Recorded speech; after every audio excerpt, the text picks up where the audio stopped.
You're listening to AI Podcast, where headlines meet depth. Maharashtra की सियासत में कुछ नाम ऐसे हैं जिन्हें आप चाहकर भी नजरअंदाज नहीं कर सकते, और उन्हीं में से एक नाम है अजित पवार। एक ऐसा नेता जो सत्ता, संघर्ष और यहाँ तक कि त्रासदी का भी मानव प्रतीक बन गया। ये कहानी है एक ऐसे शख्स की जिसने अपने परिवार और अपनी पार्टी को सत्ता के शिखर पर भी पहुंचाया और फिर तोड़ा भी। तो चलिए उनकी इस बेहद उलझी हुई कहानी को समझने की कोशिश करते हैं। ये कहानी एक ऐसी घटना से शुरू होती है जिसने सब कुछ बदल कर रख दिया। तारीख थी 28 जनवरी 2026 और खबर आई कि बारामती में एक विमान क्रैश हो गया है। बस इस एक खबर ने महाराष्ट्र की राजनीति में आप समझ लीजिए एक भूचाल ला दिया। तो हुआ क्या था उस दिन? चलिए उस फ्लाइट के आखिरी कुछ पलों पर नजर डालते हैं। विमान था लियरजेट VTSSK, जो मुंबई से सुबह 8:10 पर उड़ा। लगभग 8:43 पर बारामती में बहुत घना कोहरा था, जिसकी वजह से लैंडिंग का पहला प्रयास नाकाम रहा। और फिर महज 5 मिनट बाद जब पायलट ने दूसरी बार लैंड करने की कोशिश की तो विमान दुर्घटनाग्रस्त हो गया। इस विमान में सवार थे महाराष्ट्र के सबसे प्रभावशाली, सबसे ताकतवर नेताओं में से एक, अजित पवार। लेकिन इस पद और इस ताकत के पीछे असल में वो कौन थे? यही सवाल इस पूरी कहानी के केंद्र में है। इस सवाल का जवाब ढूंढने के लिए हमें कहानी की शुरुआत से शुरू करना होगा, पवार परिवार की जड़ों से। ये एक ऐसे राजवंश की कहानी है जो खेती की मिट्टी से निकलकर महाराष्ट्र की सत्ता के शिखर तक पहुंचा। और इस राजवंश की धुरी थे 2 लोग। एक तरफ शरद पवार, 4 बार के मुख्यमंत्री और परिवार के सर्वमान्य निर्विवाद मुखिया, और दूसरी तरफ थे उनके भतीजे अजित पवार।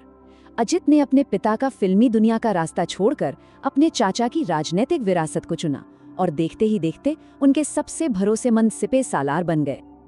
अजित पवार ने सत्ता तक पहुंचने का एक बहुत ही सोचा समझा रास्ता अपनाया। ये महाराष्ट्र की राजनीति का एक क्लासिक फॉर्मूला है, आप कह सकते हैं। क्यों? क्योंकि यहाँ सहकारी आंदोलन यानी कोऑपरेटिव मूवमेंट, ग्रामीण अर्थव्यवस्था और वोट बैंक की रीढ़ है। तो उन्होंने शुरुआत सीधे चुनावों से नहीं की, बल्कि 1982 में इसी आंदोलन से की। पहले चीनी मिलों और दूध संघों पर कंट्रोल किया, फिर पुणे जिला सहकारी बैंक के जरिए खेती से जुड़े फाइनेंस पर पकड़ बनाई, और जब जमीनी स्तर पर ताकत मजबूत हो गई तब जाकर चुनावी राजनीति में कदम रखा। और इसी मजबूत नींव पर उन्होंने अपनी सत्ता और महत्वाकांक्षा की एक ऐसी इमारत खड़ी की जिसने सबको हैरान कर दिया। सिर्फ एक नंबर अजित पवार की राजनीतिक ताकत की पूरी कहानी कह देता है। 7, जी हाँ, वो रिकॉर्ड 7 बार महाराष्ट्र के डिप्टी चीफ मिनिस्टर बने। ये पद अपने आप में ये दिखाता है कि दशकों तक सरकार चाहे किसी की भी रही हो, सत्ता का एक केंद्र हमेशा अजित पवार के पास रहा। लेकिन इस चाचा भतीजे की मजबूत दिखने वाली जोड़ी में पहली दरार 2004 में दिखी। एनसीपी चुनाव में सबसे बड़ी पार्टी बनकर उभरी, लेकिन फिर भी शरद पवार ने मुख्यमंत्री का पद कांग्रेस को दे दिया। ये पहली बार था जब अजित पवार ने सार्वजनिक तौर पर अपने चाचा के फैसले का विरोध किया, और ये साफ संकेत था कि उनकी अपनी महत्वाकांक्षाएं अब जाग रही थीं। और यहीं से कहानी के सबसे नाटकीय हिस्से की शुरुआत होती है, परिवार से विद्रोह और उस राजनीतिक दल से अलगाव जिसे बनाने में उन्होंने खुद मदद की थी। 2019 का वो विद्रोह सच कहूं तो किसी फिल्म की स्क्रिप्ट से कम नहीं था।